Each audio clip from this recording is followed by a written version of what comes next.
The school, home to boys and girls hoping to become users of magic, is abuzz with one question. What tricks should they play on the town for the upcoming Halloween festival? The student who puts their education to good use and comes up with the most wonderful trick will be given a coveted title. The girl with wavy hair and her best friends, the boy with spiky hair and the bespectacled girl, are thrilled to show off their skills. The professor makes an announcement to the excited students. The souls of magic users who plot tricks attract demons. And demons will do anything to lead children astray. Once a child is captured, their whole being is sucked away down to the marrow of their bones. It is a pain so great, they regret even the gift of life. So if you ever find yourself suddenly faced with a miracle, do not engage. Do not let your curiosity get the better of you. But none of the students are listening. It is then that a boy, one particularly fond of tricks, yells out, "I will be the king of Halloween this year."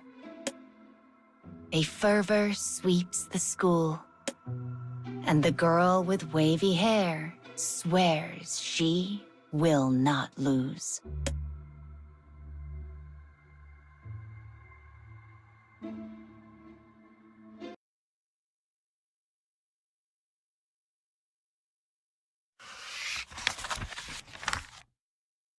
The girl begins practicing tricks with her best friends.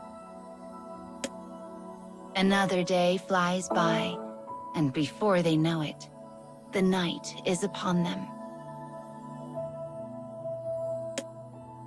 They are seeking a level of perfection befitting the ruler of Halloween.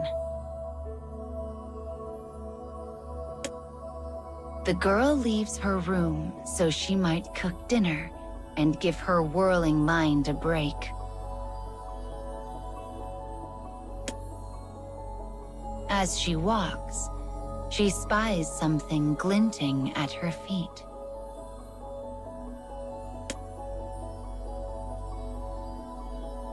It is a lovely box. Yellow topaz in the shape of pumpkins dots the cover. It emits a distorted, bewitching glint.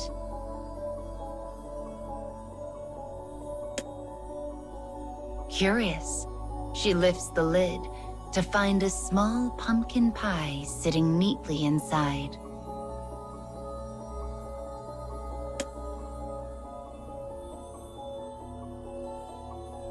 She then hears a whisper.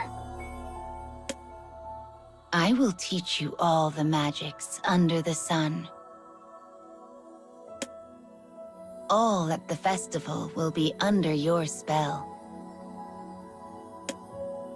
The voice is so sweet and gentle, it is almost impossible to resist.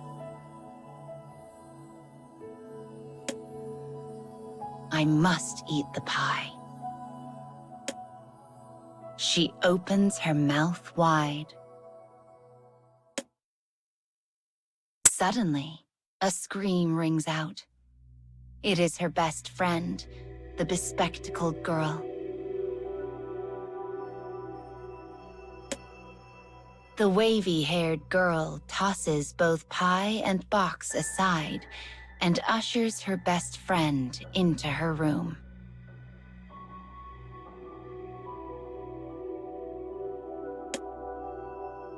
She comforts her as she weeps over her failure, yet on the inside, she is relieved.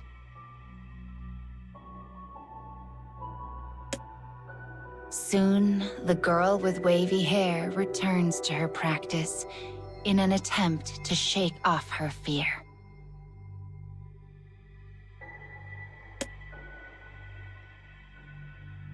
But the next time she looks, both pie and box have disappeared.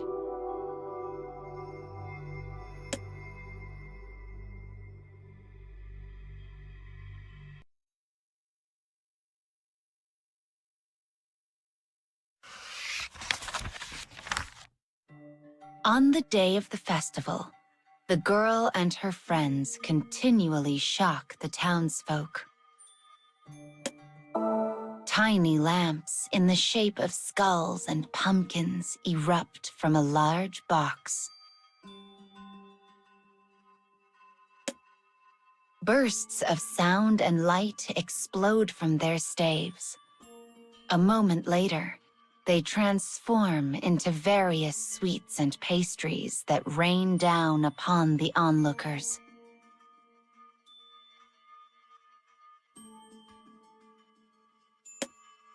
Even if it is not enough to earn them the title, this is the spell the best friends created together, and it is their joy.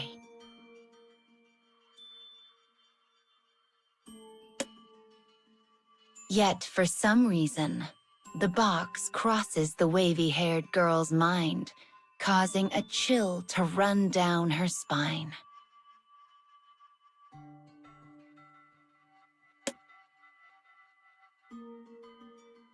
Alas, it had been an omen, for she turns to find the box resting on the ground.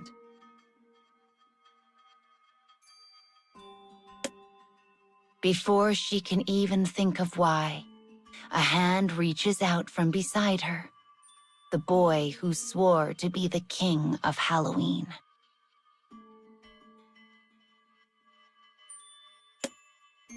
Before she can draw a breath, he pops the pie in his mouth.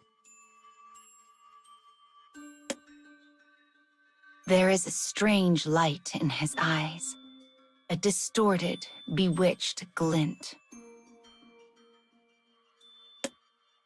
Standing before the dumbfounded girl, the boy lifts his staff into the air.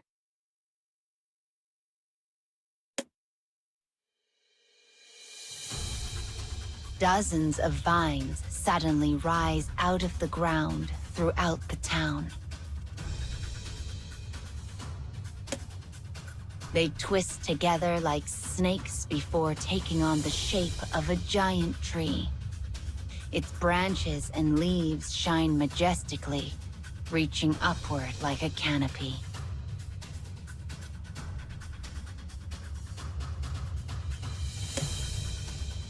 The townsfolk give a cheer. The students stare, enchanted. The girl is also astonished, but then she realizes the boy is nowhere to be found.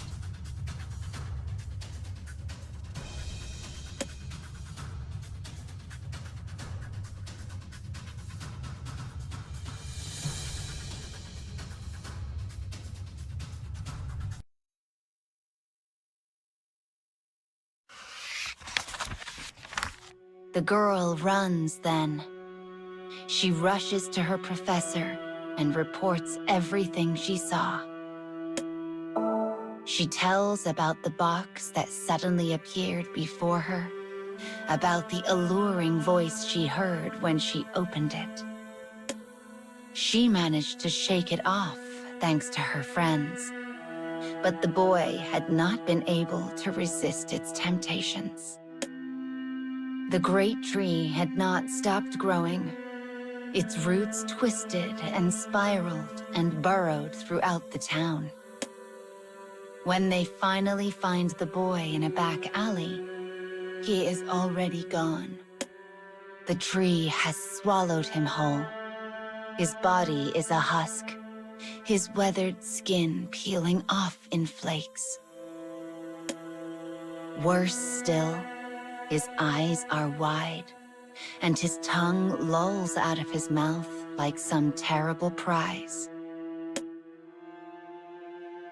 The girl shudders, thinking how she had not been able to stop him, and huddles close to her professor. "But at least you are safe," her professor says. "Your love for your friends kept you from temptation." The entity in question was called the Pumpkin Demon, and it was something the School of Magic had long yearned to capture.